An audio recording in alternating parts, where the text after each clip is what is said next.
મારું નામ તેજાણી કૃષ્ણા પ્રવીણભાઈ છે. હું તપોવન વિદ્યાલયમાં અભ્યાસ કર્યો હતો. હું આજે ઘણી ખુશ છું. મને રિઝલ્ટમાં 97.29% 99.99 PR આવેલા છે. મારા મમ્મી ગૃહિણી છે અને મારા પિતા ઇમ્પોર્ટ એક્સપોર્ટના બિઝનેસમાં છે. તેના તરફથી મને ખૂબ જ સપોર્ટ મળેલો છે. ક્યારેક આપણને મહેનત કરતા આપણે અટકી જાય અને હાર્ડવર્ક કરતા રહીએ, એને અટકાવીને આપણી પાસે સ્માર્ટ વર્ક કરાવીને ટાઈમ ટેબલ બનાવીને ચોક્કસ ટુકડામાં વચાવીને આપણું જે અઘરું લાગતું એ બધું સહેલું કરીને આપણે મહેનત કરાવડાવી છે.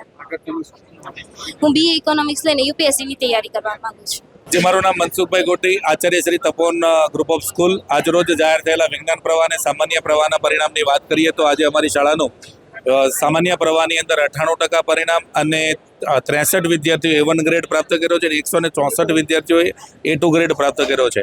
એમાં અવ્વલ આવેલી દીકરી તેજાણી કૃષ્ણા પ્રવીણભાઈ કે જેમણે 700માંથી 681 ગુણ પ્રાપ્ત કરી 98.29% અને 99.99% રેન્ક સાથે સમગ્ર ગુજરાત રાજ્યમાં સંભવિત ટોપ 3નું સ્થાન પ્રાપ્ત કર્યું છે. વિજ્ઞાન પ્રવાહના પરિણામની વાત કરીએ તો 6 વિદ્યાર્થીઓએ A1 ગ્રેડમાં અને 42 વિદ્યાર્થીઓએ A2 ગ્રેડ પ્રાપ્ત કર્યો છે. અને ગુજકેટનું પરિણામ પણ આજે સાથે સાથે ઓનલાઈન હતું, જેની અંદર અમારા 17 જેટલા વિદ્યાર્થીઓએ 100 ઉપર ગુણ પ્રાપ્ત કર્યા છે. સફળતા પાછળનો શ્રેય અમારી શાળાના સંચાલકો, શિક્ષકો અને વિદ્યાર્થીઓની ખૂબ સારી એવી મહેનત, એના કારણે આ સફળતાઓ પ્રાપ્ત થઈ છે. તપોવન ગ્રુપ ઓફ સ્કૂલ તરફથી આ તમામ દીકરા દીકરીઓને ભવિષ્યમાં ખૂબ સારા એવા ડૉક્ટર, એન્જિનિયર, ચાર્ટર એકાઉન્ટન્ટ બની આ રાષ્ટ્રને ખૂબ ઉમદા સેવા આપે એવી હૃદયથી શુભેચ્છાઓ પાઠવીએ છીએ. પરમ દિવસે એટલે કે 6 મેના દિવસે SSC બોર્ડનું પરિણામ છે. એમાં પણ અમારી ગ્રુપ ઓફ સ્કૂલનું અવ્વલ પરિણામ આવશે એવી અમે ચોક્કસ ખાતરી આપીએ છીએ. મારું નામ નિમ્બાર્ક બજરંગ અરવિંદભાઈ છે. હું તપોવનમાં અભ્યાસ કરતો હતો. મારે ધોરણ 12 HSC બોર્ડમાં 96.14% આવ્યા છે અને 4 વિષયમાં 100માંથી 100 પ્રાપ્ત કર્યા છે. આ પાછળના શિક્ષકોની મહેનત, અમારી મહેનત, વાલીઓની મહેનત, ત્રણેયના સઘળા પ્રયત્નથી અમે આ પરિણામ મેળવી શક્યા છીએ. એ બાબત મારા માતા ગૃહિણી છે અને મારા પિતા ટેક્સટાઇલ જોબ વર્કમાં છે.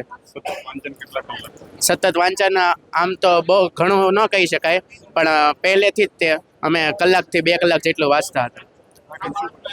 આગળ મેનેજમેન્ટની ફિલ્ડમાં જવાનું છે. અન્ય વિદ્યાર્થીને એવું કહેવાનું કે એવું કંઈ રિઝલ્ટ બાબતે બહુ ટેન્શન ના લેવાય. અમે મોજથી જ ભણ્યા છીએ અને મોજ કરતાં વાંચન ને બધું શરૂ હતું, મહેનત ને મોજ બધું, એટલે આ પરિણામ આવી શક્યું છે. એટલે કંઈ ટેન્શન લેવાની જરૂર નથી. સ્કૂલ તરફથી સહયોગ 25% સ્કૂલ તરફથી, 25% ટ્યુશન તરફથી, 25% માતા પિતા, 25% અમારો, એમ કુલ 100% પરિણામ છે.